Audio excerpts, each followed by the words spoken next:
dejar fuera algunas cosas que él considera muy importantes para los tesalonicenses. Y una de esas cosas de que él menciona es lo que vive alguien que está solo o que no va a tener a alguien que le ayude. Nosotros estamos para apoyarnos los unos a los otros, pero hay del solo, que no tiene a nadie que se preocupe por él en alguna de estas cosas. Es posible para nosotros acercarnos al final de la carta y haber estudiado tantas cosas maravillosas, tantos temas trascendentales, que uno lee estos últimos versículos y son tan rápidos, son como balas, una tras otra, que uno puede quizás no concentrarse mucho en lo que está diciendo. Yo les propongo que prestemos atención a cada ráfaga, porque aquí lo que Pablo tiene es una ametralladora. Se lo voy a leer rápidamente para que tengan una idea. Amonesten a los indisciplinados, animen a los desalentados, sostengan a los débiles, sean pacientes con todos. Eso está en nuestro texto que yo les leí. Pero simplemente unos versículos más adelante, a partir del versículo 16, estad siempre gozosos, orad sin cesar, dad gracias en todo, no apaguéis el espíritu, no menospreciéis las profecías, examinadlo todo, retened lo bueno, absteneos de toda forma de mal. ¿En cuál nos concentramos? Pareciera como que uno puede leer todo esto como tan rápidamente que pueda perder el impacto, pueda perder el beneficio que el apóstol Pablo tenía calculado para esta iglesia local y para nosotros también. Mi propuesta es, esta sección es digna de estudiarla reflexivamente, de detenernos un poco y pensar en lo que Pablo desea para una iglesia como la nuestra. Las primeras exhortaciones se enfocan en la vida en comunidad. Por eso lo que yo les decía, ay del solo. Se enfocan en lo que tenemos que hacer los unos con los otros, deberes que cumplir hacia los demás, cosas que hacer por el hermano que está a mi lado y aún más lejos. Luego, a partir del versículo 16, sería, si yo he titulado este sermón, estas exhortaciones finales, parte 1, yo me imagino que ustedes pueden imaginar cuál es el título del sermón de la semana que viene. Exhortaciones finales, parte 2. Muy bien. Pero esa segunda parte, a partir del versículo 16, se enfoca en asuntos más individuales, si podemos llamarlo así. Orad sin cesar, eso es algo que yo puedo hacerlo solo, lo puedo hacer con otro, pero puedo hacerlo solo también. Estar agradecido, puedo hacerlo solo. Pero las cosas de los versículos 13 al 15 tienen que ver con la vida en comunidad. Ay del solo, que no tiene a alguien que haga estas cosas para con él. Por lo tanto, yo les propongo la siguiente declaración a la luz de estos versículos. Toda iglesia de Cristo está llamada a estar compuesta de pacificadores, ayudadores pacientes y perseguidores del bien hacer. Lo leo de nuevo. Toda iglesia de Cristo está llamada a estar compuesta de pacificadores, ayudadores pacientes y perseguidores del bien hacer. Yo les propongo que eso es lo que estos versículos 13 al 15 nos plantean, y vamos a ver una de esas cosas a la vez. Así que en primer lugar, toda iglesia de Cristo está llamada a estar compuesta de pacificadores. La última parte del versículo 13 dice: vivid en paz los unos con los otros. Vivid en paz los unos con los otros. Tenemos un imperativo, somos ordenados, aquí se nos manda a tener relaciones armoniosas, a vivir en un ambiente libre de disputas y conflictos. El verbo también aparece en Romanos 12:18, cuando dice: estad en paz con todos los hombres. Si es posible, en cuanto de vosotros dependa, estad en paz con todos los hombres. Pacifíquense. Está también en 2 Corintios 13:11, donde entre varias exhortaciones tipo ráfaga también que Pablo da, él dice, vivid en paz. A una iglesia, o sea que se lo dice a los tesalonicenses, se lo dice a los romanos, se lo dice a los corintios. Pareciera que es algo que todos necesitamos escuchar. Vivid en paz. Estamos hablando de una virtud que debe estar presente.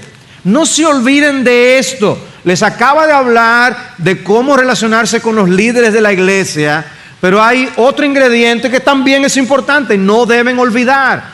Vivan en paz los unos con los otros. Muchos usan el término paz para hablar de ellos mismos. Son personas que nos dicen, yo me siento en paz conmigo mismo. Lo que quieren decir con eso es que ellos viven como les da la gana y ellos se sienten bien como quieran. Normalmente eso es lo que quieren decir. Pablo no está hablando de ese tipo de paz. Pablo está hablando de relaciones interpersonales. Tenemos que estar interesados en que haya paz en la iglesia. Cristo dice, bienaventurados los pacificadores. Debemos anhelar a ser pacificadores, promotores de la paz. El pacificador es un instrumento útil para evitar que surjan conflictos. O sea, hay un ambiente tranquilo. El pacificador mantiene el ambiente tranquilo. El pacificador es un enemigo de la enemistad. Somos enemigos de la enemistad, eso deberíamos ser. El pacificador está en conflicto con los conflictos. Queremos estar en contra de esas problemáticas de conflictos. El pacificador es capaz de apagar incendios. El pacificador es un ente de reconciliación. El pacificador es un promotor de la paz. Pablo quiere que nos veamos de esa forma. Todos. Dice que debemos vivir en paz con todos. Esa responsabilidad es nuestra. Dice en el capítulo 14 de Romanos, el apóstol Pablo, versículo 19, así que procuremos lo que contribuye a la paz y a la edificación mutua. No destruyas la obra de Dios por causa de la comida. Y conocemos en ese contexto cómo algunos estaban disfrutando tanto su libertad cristiana que no les importaba lo que ocurriera con los demás. Y Pablo les dice, no pienses en ti únicamente. Él dice, en realidad todas las cosas son limpias, pero son malas para el hombre que escandaliza a otro al comer. Piensa en el otro. Es mejor no comer carne, ni beber vino, ni hacer nada en que tu hermano tropiece. Piensa en los demás. Es responsabilidad de todos el promover y el mantener una atmósfera de paz en la iglesia. Y pareciera como si eso no fuera necesario decirlo en una iglesia. Son personas que han sido salvadas de sus pecados por medio de la sangre de Cristo, una obra transformadora del Espíritu, son nuevas criaturas, el Espíritu ahora mora en nosotros, somos llenos del Espíritu de Dios. ¿Para qué decirle esto a una iglesia? Si Pablo dice hay que decírselo a los tesalonicenses, a los corintios, a los romanos y a BCJ. Eso hay que decirlo. No podemos callarnos al respecto. Tú y yo somos responsables de mantener una atmósfera de paz en la iglesia local. Los hijos de Dios pueden, por el Espíritu que mora en ellos, promover la armonía y la buena convivencia. Nosotros sabemos cómo el mundo está despedazándose allá afuera. Y tristemente muchas veces los imitamos. Pero es parte del fruto del Espíritu el que nosotros podamos tener ese espíritu que promueve la paz y la reconciliación. Dice alguien, con demasiada frecuencia damos más valor a una armonía superficial que a una paz genuina. O sea, vamos a lucir que no tenemos problemas. Y yo me siento conforme con que luzcamos que no hay problemas.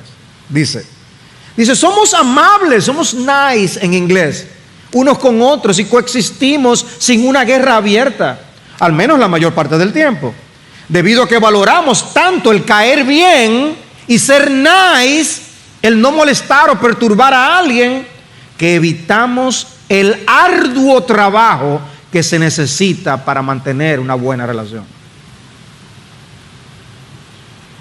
En otras palabras, no nos conformemos con lucir en paz. Tengamos paz verdadera y real. Y eso conlleva muchas veces tratar las cosas que impiden la existencia de una atmósfera de paz.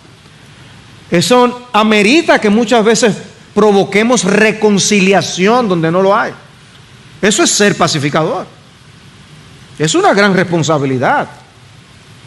Nos decimos que todo está bien, pretendemos que todo está bien ante los demás.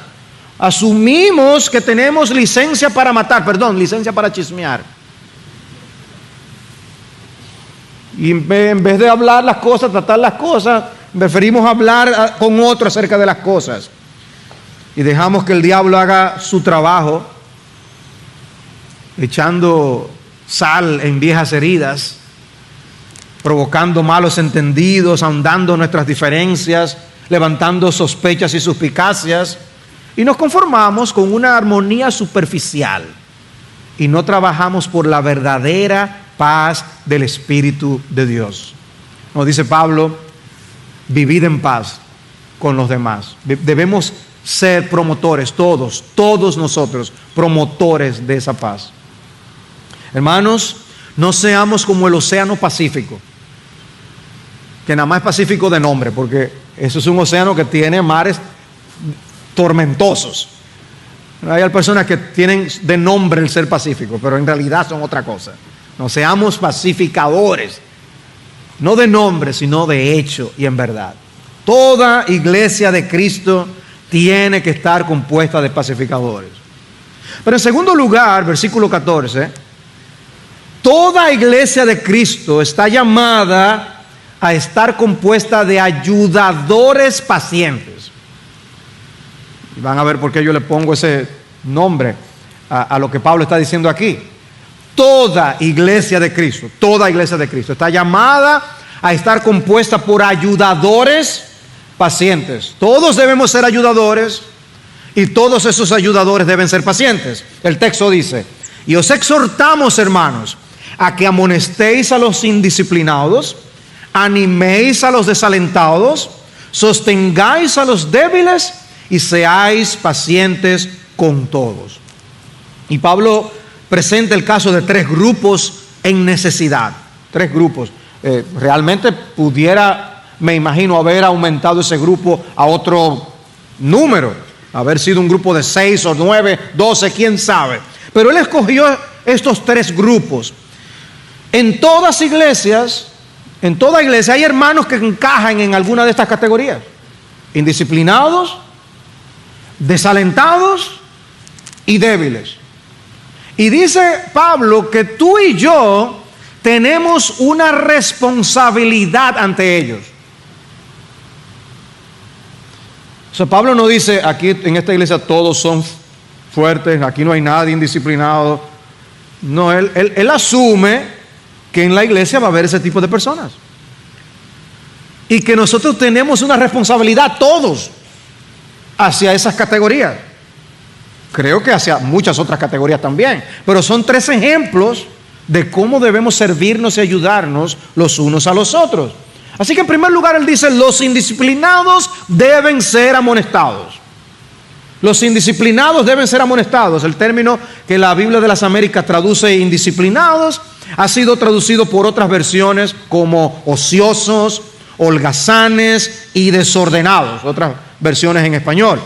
Y se refiere a alguien que está fuera de lugar. Es un término militar. Es como que uno ve a un ejército marchando y uno ve a un soldado como que está con falta de sincronización con los demás.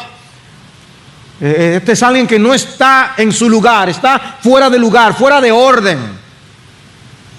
Y por referencia, parece hablar de alguien que no se somete a cierta disciplina, es un rebelde, es un insubordinado. En el contexto de las cartas a los tesalonicenses parece enfocarse en el aspecto de alguien que no quiere trabajar y era alguien que podía aún aprovecharse de los demás. Él trata este problema en la segunda carta en el capítulo 3 a partir del versículo 6. En esa sección, es una sección un poco larga, pero escuchen lo siguiente. Él dice: ahora bien, hermanos, os mandamos, en 2 Tesalónica 3:6, os mandamos en el nombre de nuestro Señor Jesucristo que os apartéis de todo hermano que ande desordenadamente, y esa es nuestra palabra, y no según la doctrina que recibiste de nosotros. O sea que hay una enseñanza que Pablo da. Este es alguien que vive fuera de esa norma. Pues vosotros mismos sabéis cómo debéis seguir nuestro ejemplo, porque no obramos de manera indisciplinada, es ahí nuestra palabra, entre vosotros, ni comimos de balde el pan de nadie, sino que con trabajo y fatiga trabajamos día y noche a fin de no ser carga a ninguno de vosotros. O sea que parece que esta indisciplina, este desorden de vida, incluía el no trabajar como Pablo dice que lo había hecho. Dice, no porque no tengamos derecho a ello, sino para ofrecernos como modelo a vosotros. Pablo vio una necesidad de poner un ejemplo. Y dice, a fin de que sigáis nuestro ejemplo, porque aun cuando estábamos con vosotros os ordenábamos esto: si alguno no quiere trabajar, que tampoco coma. Porque oímos que algunos entre vosotros andan desordenadamente, otra vez nuestra palabra, sin trabajar, pero andan metiéndose en todo. Son personas que están dispuestos a corregir todos los problemas menos los suyos. Y se meten con todo.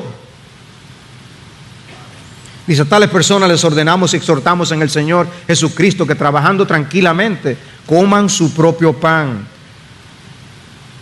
Pero vosotros, hermanos, no os canséis de hacer el bien. Y uno lee esa frase y uno dice, pero Pablo, tú estás hablando del trabajo, ¿qué pasó ahora? ¿Por qué tú metes ahora el tema de hacer bien?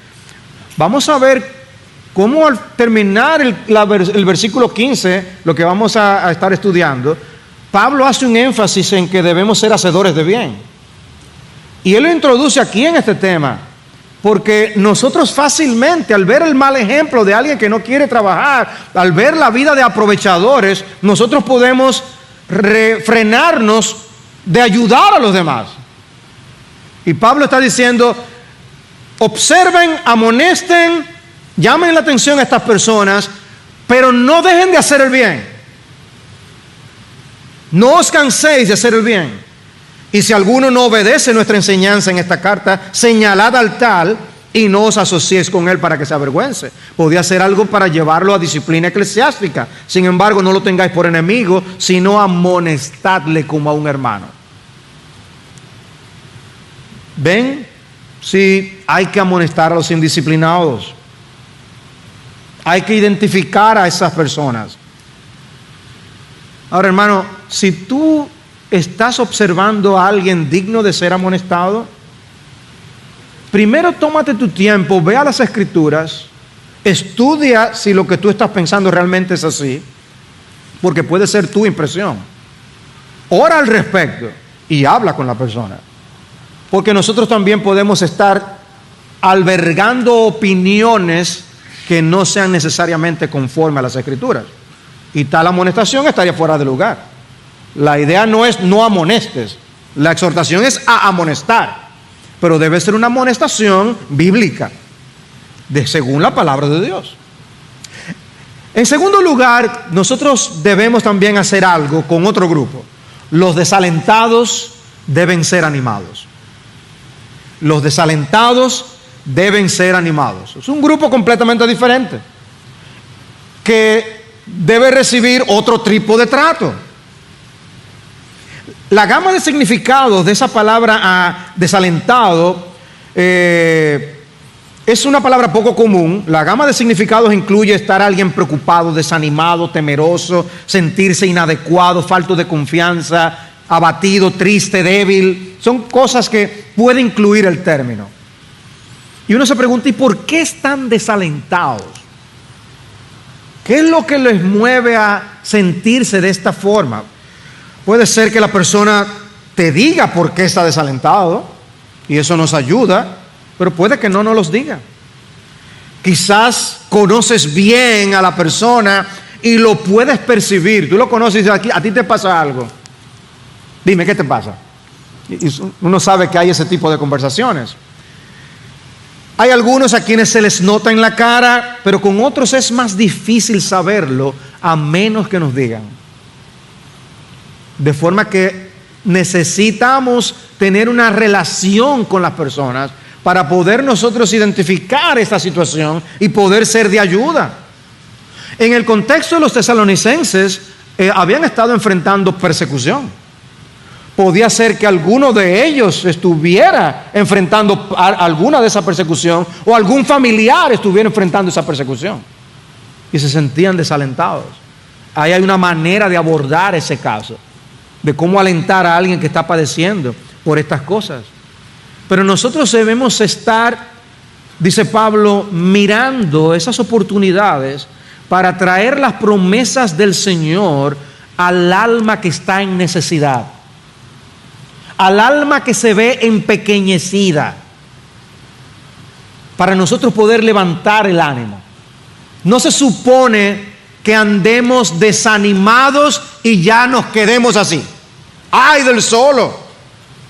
No, se supone que debemos estar para ayudar al que está desanimado, para que recobre el ánimo. Me gustó lo que alguien escribió sobre eso, y esa disposición y esa inclinación que debemos tener a animar a otros. Dice alguien: este don puede estar envuelto en una palabra de afirmación, un toque suave, una sonrisa o un hombro en el cual apoyarse, donde esa persona se pueda apoyar. Puede ser simplemente nuestra presencia. Con demasiada frecuencia nos aislamos. Como extraños en un ascensor, nos sentimos incómodos incluso al hacer contacto visual o hablar amablemente unos con otros. En la familia de Dios, sin embargo, estas cosas deben ser diferentes. Sintámonos libres de acercarnos unos a otros, especialmente a los desanimados que necesitan saber que alguien se preocupa. Y nosotros estamos aquí, termina el servicio y nos pasamos por el lado uno al otro. O estamos en el tiempo del receso y nos pasamos por el lado uno al otro. ¿A qué estamos llamados? Bueno, nosotros estamos llamados a vivir como una familia. Y parte de la vida familiar es nosotros interesarnos el uno con el otro. Y Dios te puso a esa persona a pasar frente a ti para que tú observaras, o a pasar frente a ti quizás para tú preguntarle cómo andan las cosas. O quizás se cruzan pocas palabras, pero durante la semana puedes hacerle una llamada, enviarle un mensaje, y puedes conocer más de cuál es la situación que esa persona está pasando. Y a veces nos podemos enterar de lo que otro está pasando porque simplemente uno averiguó. Escuchamos una referencia. Mira qué es lo que está pasando, mira por qué está desanimado. Y a veces uno está tan concentrado en el problema de uno que uno mismo está desanimado por algo. Pero uno luego ve el problema del otro y dice: no, yo creo que yo puedo ser de ánimo al otro aunque yo esté desanimado, porque ese problema es más grande que el mío. ¿Ven? Porque a veces nos quedamos absortos en medio de nuestro problema. El discipulado cristiano, amados hermanos, y no es simplemente yo tomar a alguien y darle una lección de la Biblia. El discipulado cristiano significa involucrarnos en la vida de otros, involucrarnos los unos con los otros. De eso es que está hablando el apóstol Pablo. Como un David necesitó a un Jonatán en un momento dado para que le levantara el ánimo, porque estaba siendo perseguido. Le decía: ¿hasta cuándo yo voy a estar siendo perseguido de esta forma? O lo bueno que es nosotros leer acerca de un Bernabé, que era un hombre que consolaba a otros. Se destacaba su ministerio por eso. Luego Pablo menciona otro grupo. Los débiles deben ser sostenidos. Los débiles deben ser sostenidos. En la iglesia hay débiles. ¿Quiénes son los débiles? Una vez más, este término es muy amplio también y se puede aplicar a una gran variedad de circunstancias. Puede referirse tanto a debilidad física como a debilidad espiritual. Puede haber situaciones de debilidad emocional y hasta mental. Y puede estar incluyendo estas cosas. Quizás alguien lidió con dependencias en su vida pasada y necesite el apoyo de los hermanos en Cristo para seguir adelante. Pero deben ser identificables estas personas para ti. ¿Cómo tú sabes que son débiles? Porque tenemos que hacer algo con ellos. Si yo no sé quiénes son, no los voy a poder ayudar. Y una vez tú identificas a esos débiles, dice Pablo, sosténles. Hay algo que hacer al respecto. Es bueno para esas almas débiles conocer que hay otros que están para apoyarles y sostenerles y alentarles. Vamos a ver algunos atravesando por momentos difíciles. Saber que no son abandonados. Y ese estado, como aún lo del desaliento, no es algo en lo que una persona permanece y se queda así por el resto de su vida. Puede ser que hoy tú, el que estás alentando a alguien que está desalentado, seas el que después estés desalentado y necesites ese aliento. Y lo mismo con el débil. Puede ser que ahora tú estás sosteniendo a un débil, pero puede ser que mañana tú seas el débil, que vayas a ser sostenido por otro. Pero todos trabajando en el hormiguero o en el enjambre de abejas, podemos ayudarnos los unos a los otros. De manera que es obvio que para poder cumplir con estas exhortaciones, Pablo entiende que debemos conocernos los unos a los otros. Solo así nosotros podremos saber cuando alguien necesita ser amonestado, cuando alguien necesita ser animado y cuando alguien necesita ser sostenido. Yéndome de la iglesia tan pronto digan amén y tú estás cerrando la puerta de tu carro para irte a comer. Esa no es la manera en la que vamos a conocernos bien los unos a los otros. Viniendo una vez cada 4 meses al culto de oración, no es la manera en la que tú vas a conocer a tus hermanos y por lo que están atravesando.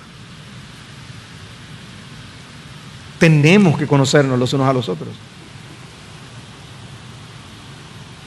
Y el tiempo pasa tan arrolladoramente.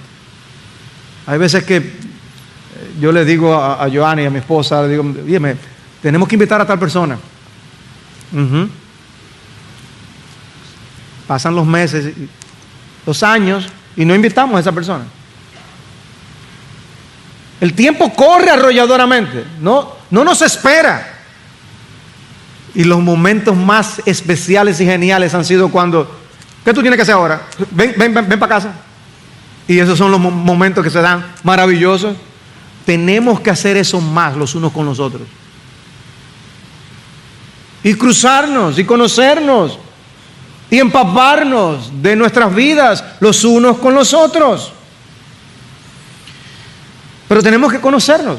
Imagínate que tú encuentras a alguien sin trabajo. Alguien está sin trabajo. Y quizás tú digas, ¡ah! Como decía el pastor Salvador en el mensaje, un indisciplinado lo voy a amonestar inmediatamente. No, pues mira, ten cuidado. Porque el que está sin trabajo también puede ser el débil o el desanimado. Es más, él está desanimado porque no tiene trabajo, pero no fue por su culpa. ¿Ves? Alguien puede estar en esa condición y tú simplemente vas a darle la misma medicina. Vamos a darle la medicina. Abre la boca. ¡Wup! No. Tenemos que conocer cuál es el caso real con cada quien para poder aplicar la medicina apropiada. Porque es por amor, es por interés. Queremos ayudar, no aplastar. Queremos imitar a nuestro Señor, que no apagaba el pábilo que humeaba, sino en su ternura, Él lidió con tantos tipos de personas. No apliques la misma medicina a todo el mundo. Muchos se arrojan a ofrecer consejos y puntos de vista sin haber intentado primero la empatía y procurar la entrada en el corazón. Y luego Pablo añade algo que no es para ningún grupo en particular, es para todos. Y él dice, y seáis pacientes con todos. Tenemos que amonestar a los indisciplinados, ciertamente. Tenemos que animar a los desanimados. Tenemos que sostener a los débiles. Pero paciencia debemos tenerla con todos. Y ya ese es el tipo de mandamientos que ya solo mencionarlo ya uno sabe que está corto. Señor, con todo. Uno quisiera, bueno, excepto, no, con todo. Paciencia con todo. Y quizás te está viniendo a la mente alguien con la que tú no has sido un poco paciente, esa persona también. El final del versículo 14 es la razón por la que yo hablé de que la iglesia debe estar compuesta de ayudadores pacientes. Porque todos debemos practicar y vivir esa paciencia. Os exhortamos a que seáis pacientes con todos. Es obvio que esta exhortación a la paciencia va a contribuir con el llamado a la paz del versículo 13 que veíamos. Los miembros de la comunidad de gracia de Cristo deben estar revestidos de paciencia, Colosenses 3:12, de tal manera que pueden soportarse los unos a los otros, Efesios 4:2. La paciencia es absolutamente necesaria si queremos servir de ayuda a los demás. Si tú estás lidiando con el indisciplinado, si estás ayudando a un desanimado, si tú estás sirviendo de sostén a un débil, es muy probable que no obtengas los resultados inmediatamente. Y con ellos y con todos es necesario tener paciencia y esperar. No decir, pero ya yo se lo dije una vez. ¿Y cuántas veces el Señor te lo ha dicho a ti?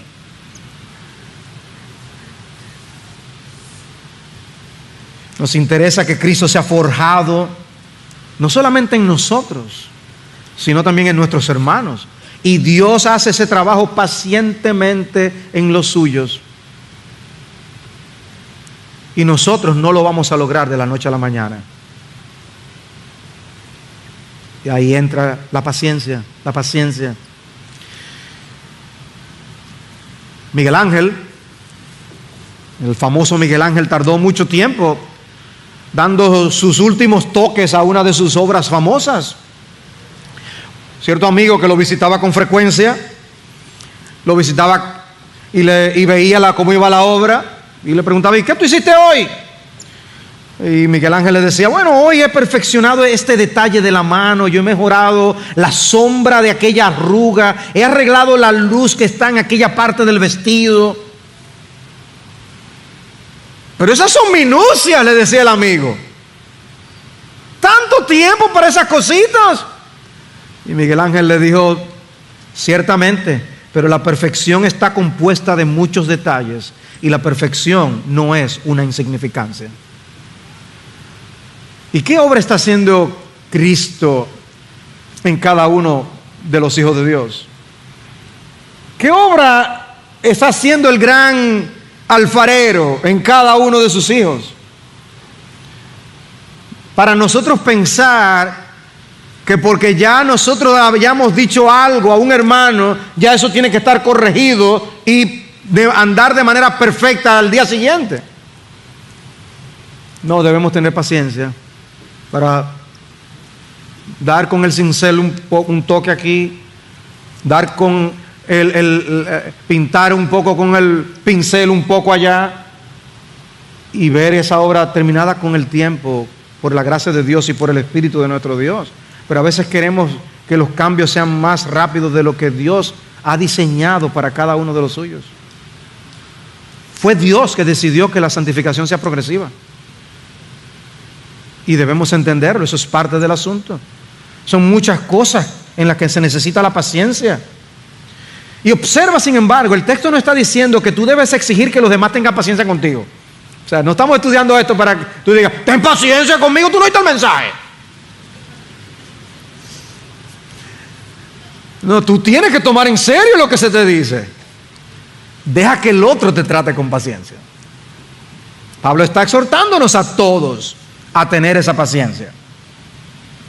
Pablo no lo dice para que tú te recuestes, para que te abandones en tus hábitos y en tus actitudes incorrectas, no, sino para que tú lidies pacientemente con los demás. ¿Quién aborrece más el pecado, tú o Dios? No tenemos que esperar ni respuesta, ¿verdad? Sin embargo, Dios es tan paciente de tantas maneras. A veces no es el pecado de los demás lo que estamos tomando tan en serio, sino nuestras opiniones y nuestras preferencias. No, nuestra gloria es pasar por alto la ofensa, dice el libro de Proverbios. Ahí se necesita paciencia. Me hicieron, me dijeron. No, poder lidiar con los demás con esa paciencia. Una pregunta.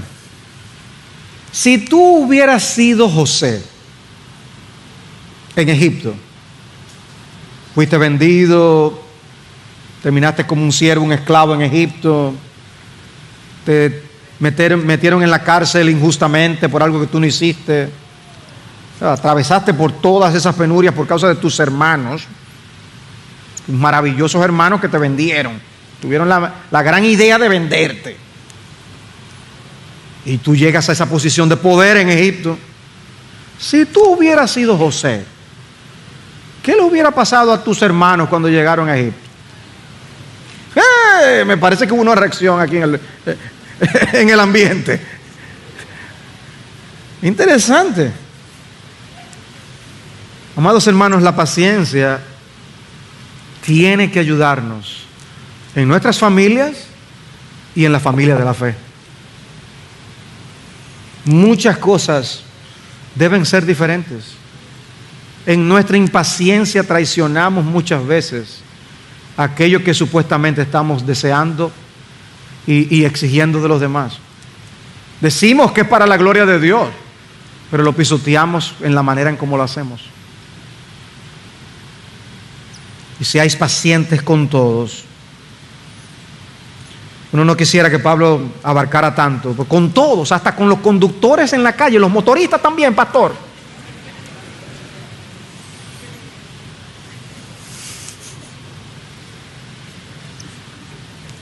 Hablando de venganza, versículo 15. Toda iglesia de Cristo está llamada a estar compuesta no de justicieros, sino de perseguidores del bien hacer. No de justicieros, sino de perseguidores del bien hacer. Dice el versículo 15: mirad que ninguno, subrayen, devuelva a otro mal por mal, sino procurad siempre, subrayen, lo bueno los unos para con los otros y para con todos. El versículo habla de tres personas: los que hacen algo malo, los que son tentados a devolver mal por mal, y los que tienen que evitar que predomine el espíritu de venganza. O sea, ¿qué es lo que Pablo nos está diciendo aquí? No te vengues. No, no es eso. Lo incluye, pero no es eso. Pablo nos está colocando el deber de mirar que nadie en la comunidad actúe con un espíritu de venganza. Eso es lo que le está diciendo. Mirad que ninguno devuelva a otro mal por mal. Parece que existía algún grado de tensión entre algunos miembros. Desgraciadamente es la realidad que se vive dentro de la iglesia en ocasiones. La iglesia es capaz de infligir daño a otro. Los hermanos en Cristo somos capaces de infligir daño. De manera que todo el mundo se enfrenta a esa posibilidad real de ser herido por alguien de la congregación. Eso es una realidad. Y el texto nos está enseñando obviamente que no debemos vengarnos, pero lo dice de una manera que eso está sobreentendido. Hay otros pasajes que lo dicen de una manera explícita, como Romanos 12, en el versículo 17: nunca paguéis a nadie mal por mal. Ahí está dicho. Dice: respetad lo bueno delante de todos los hombres, si es posible, en cuanto de vosotros dependa, estar en paz con todos los hombres. Amados, nunca os venguéis a vosotros mismos, sino dad lugar a la ira de Dios, porque Cristo está: mía es la venganza, yo pagaré, dice el Señor. Pero si tu enemigo tiene hambre, déjalo que se achicharre ahí, dale de comer. Y si tiene sed, que coja ahí para ver si es bueno, dale de beber. Porque haciendo esto, carbones encendidos amontonará sobre su cabeza. No seas vencido por el mal, sino vence con el bien el mal. ¿Qué es lo que ocurre muchas veces? Que somos vencidos por el mal. Por eso él dice, no seas vencido por el mal. Y la forma en que no somos vencidos es que nosotros podemos hacer bien al que me hace mal. No seamos vencidos. Hermanos, si tan solo estuviéramos más pendientes de vencer con el bien el mal, muchas cosas serían radicalmente diferentes en nuestros hogares, en los ambientes de trabajo, en la calle, donde sea, y en la iglesia. No nos pagaríamos tanto con la misma moneda. No seríamos parte del círculo vicioso que mantiene las malas relaciones, esperando que siempre sea el otro el que ceda y cambie, que cambie él. Vence con el bien el mal. Pero es que vence con el bien el mal.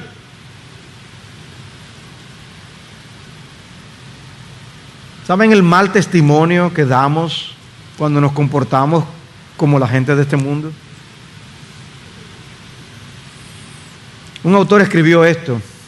Dice, nuestro enemigo el león rugiente quiere devorarnos. Es decir, quiere neutralizar la eficacia de nuestro testimonio e impedir nuestra participación activa en la edificación de la iglesia. Emplea un arsenal muy extenso para lograr sus fines. Algunas de sus armas son la indisciplina, el desaliento y la debilidad que el apóstol acaba de tratar en el versículo 14. Otra de ellas, una de las más eficaces y que utiliza con mucha frecuencia en nuestros días, es conseguir que hagamos el ridículo ante el mundo a causa de nuestras inconsecuencias. Predicamos un evangelio de amor y tratamos a nuestros hermanos con indiferencia, y cuando no, con antagonismo. Predicamos la reconciliación y practicamos la descalificación y la murmuración. Predicamos la sanidad, pero no somos capaces de mostrar al mundo unas relaciones fraternales hermosas, fruto de la obra restauradora y sanadora de Cristo. En vez de mostrarnos el uno al otro amor, paciencia, benignidad, bondad, fidelidad, mansedumbre, consideración, genuino afecto y todas las demás manifestaciones del fruto del Espíritu, permitimos que el diablo siembre entre nosotros toda clase de raíz de amargura, celos, rivalidades, envidia, odio, enemistad, indiferencia, suspicacia, enojo, rencor, disensión, sectarismo. El mundo lo ve y se ríe de nosotros y desprecia el evangelio.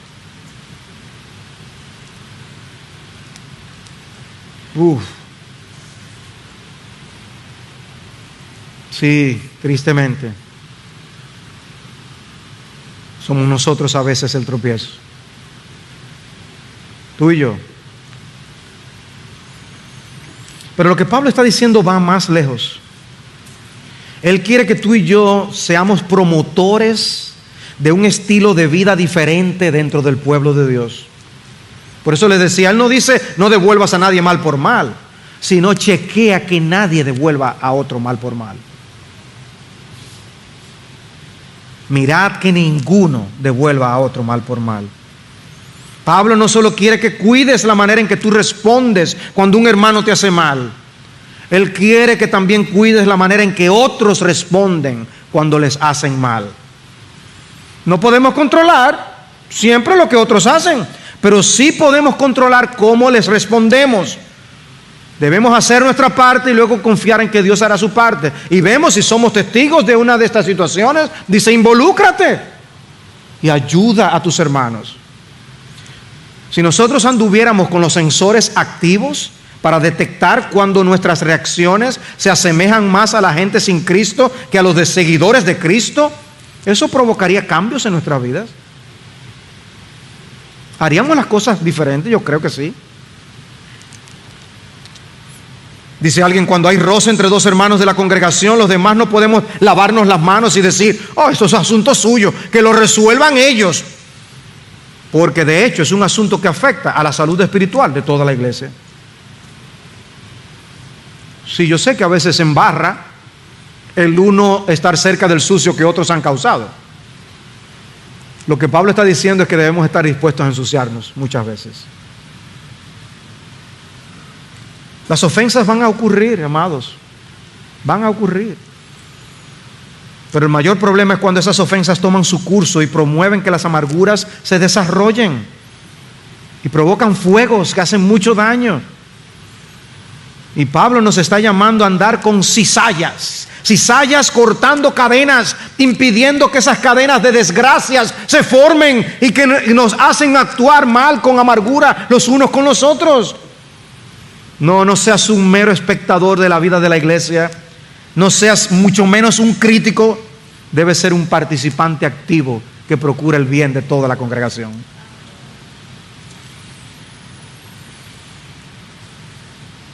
Pero Pablo da un paso más. No solo debemos estar atentos para que ninguno se convierta en justiciero vengador. Él quiere que seamos perseguidores de buenas obras. Y por eso el texto concluye en el versículo 15: sino procurad siempre lo bueno los unos para con los otros y para con todos. Y ese término perseguir o procurar habla de una persecución, de alguien que corre detrás de algo. Es la idea de un cazador tenaz que no se rinde hasta dar con su presa. Ellos estaban viviendo persecución real de muchos que estaban detrás de ellos para quitarles sus vidas o ponerlos presos por causa de Cristo. Y ellos dicen: nosotros debemos perseguir otra cosa. Ellos nos persiguen a nosotros, persigamos nosotros el bien y hacerles el bien. Pablo dice: debemos estar a la caza de oportunidades para hacernos bien los unos a los otros. Déjame ver con qué bien voy a hacer yo esta semana y con quién. Uy, ay, mira, voy a hacer esto. Dice Pablo, quiere que nosotros hagamos más eso, que tengamos más iniciativas de hacer ese bien. ¿Con quién hoy? ¿Quién en mi familia se va a beneficiar de esa actitud? ¿Quién en la iglesia se va a beneficiar? ¿Quién en mi trabajo se va a beneficiar? Perseguidores del bien. Y no dejen de notar la palabra siempre. Dice: procurad siempre lo bueno. Mirad que ninguno devuelva mal por mal. Procurad siempre lo bueno.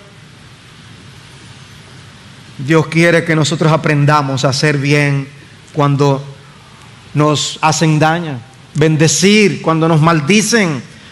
Así que hagamos bien a todos según tengamos oportunidad, y especialmente a los de la familia de la fe.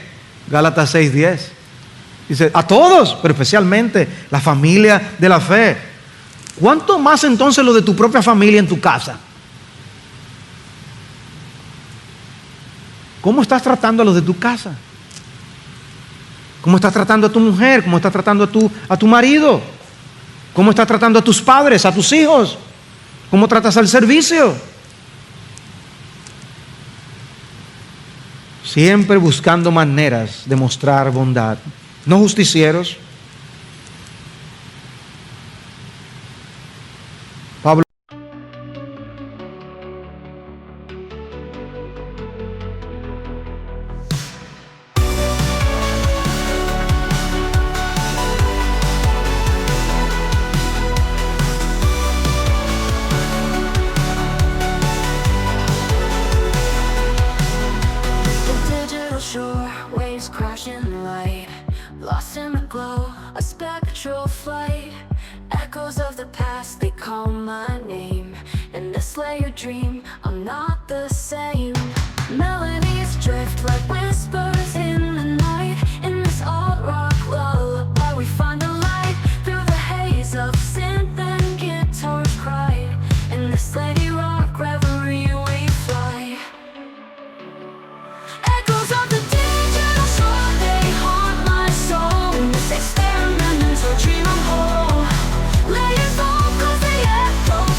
Pixel rain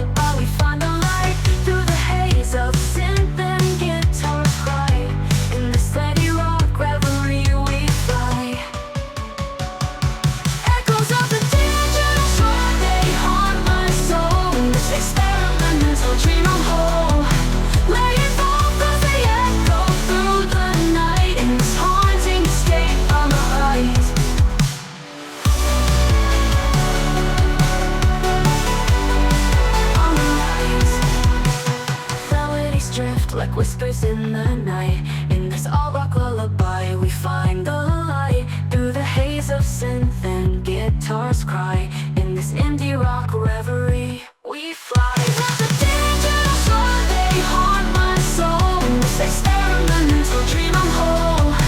Let it go, 'cause they echo through the night. In this haunting escape, I'm a light. I'm a light.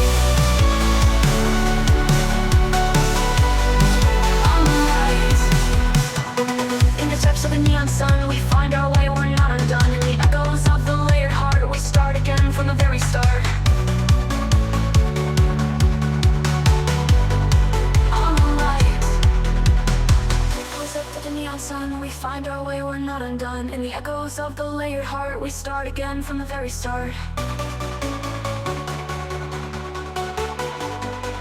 I'm a light.